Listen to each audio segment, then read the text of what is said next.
मोहरे थे, तो इनको नॉमिनेट क्यों किया था उस वक्त आपने प्राइम मिनिस्टर और चीफ मिनिस्टर के लिए, और आज आपकी कैबिनेट के वो मेंबर हैं। इसलिए इमरान खान कहता है कि इस मुल्क को जंगल का कानून बना दिया गया है, और इस जंगल में एक बादशाह है जो अपने वायसराय के जरिए या अपने करंदों के जरिए या अपनी कठपुतलियों के जरिए उमूर ममलिकत चला रहे हैं, जिसके जरिए आपका जो 25 करोड़ अवाम है वो आज माशी तबाही से दो चार है, लोगों को रोजगार नहीं मिल रहा। वर्ल्ड बैंक की रिपोर्ट के मुताबिक आज आपकी आधी आबादी सतह गुर्बत से नीचे चली गई है, और आगे ये कहा गया है कि अगले साल तक 1.5 करोड़ लोग मजीद सतह गुर्बत से नीचे चले जाएंगे। और इसी तरह IMF ने जो लेटेस्ट रिपोर्ट सबमिट की है उसके मुताबिक आपके मुल्क को जंग ज़दा मुल्कों में शामिल किया है। लेकिन मैं ये कहता हूं कि जिस मुल्क में निज़ाम इंसाफ नहीं होता, जिस मुल्क में कानून की हुक्मरानी नहीं होती, जिस मुल्क में आईन की हुक्मरानी नहीं होती, वो जंगल का कानून ही हो सकता है, वो जंगल का मुआशरा हो सकता है, वो तहजीब याफ्ता कौमों का मुआशरा नहीं हो सकता।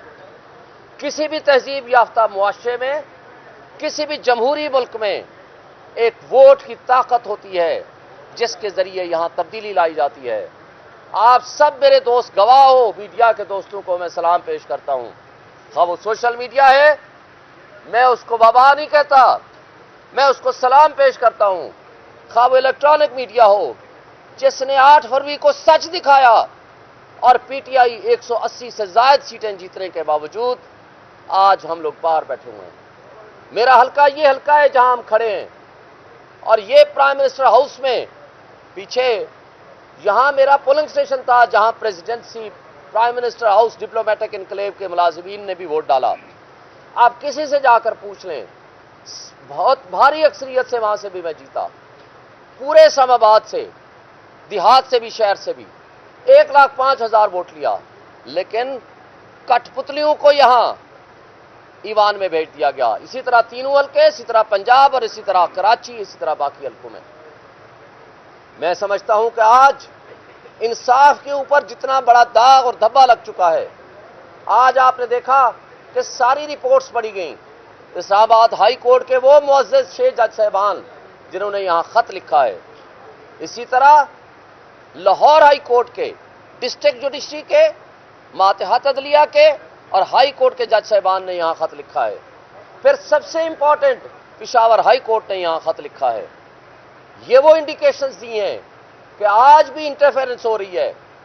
इंटेलिजेंस एजेंसीज मुझे बताएं, अगर जजेस के रिश्तेदारों को वो हरास कर सकते हैं, अगर उनको धमकियां दे सकते हैं, उनके रिश्तेदारों को अगवा कर सकते हैं, जजेस को अपने ऑफिसेज में बुला सकते हैं, उनको डिक्टेट कर सकते हैं, और उनकी फैमिलीज या उनके घर बेडरूम्स में जाकर के कैमरे लगा सकते हैं, तो मुझे बताएं यो करप्ट रिटर्निंग ऑफिसर्स, उनकी क्या मजाल थी कि उनके सामने वो स्टैंड करते।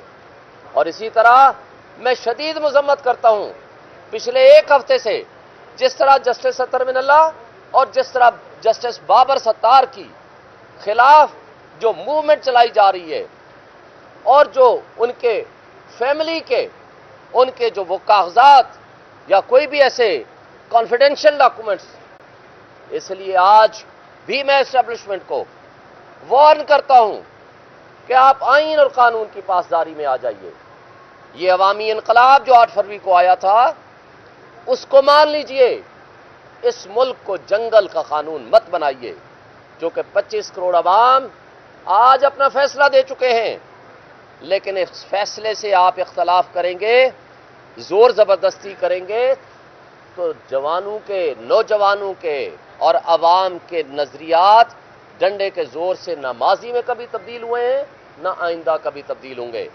और दूसरी और आखिरी बात वो ये कि मैं आज ये सुप्रीम कोर्ट ऑफ पाकिस्तान से भी रिक्वेस्ट करता हूं कि इस पे ये एक बहुत संजीदा मामला है, इस पे फुल कोर्ट बनाइए, ताकि ये लोगों को, जजेस को तो मिलना ही मिलना है इंसाफ, تاکہ لوگوں کے جو بنیادی حقوق کے محافظ ججز ہیں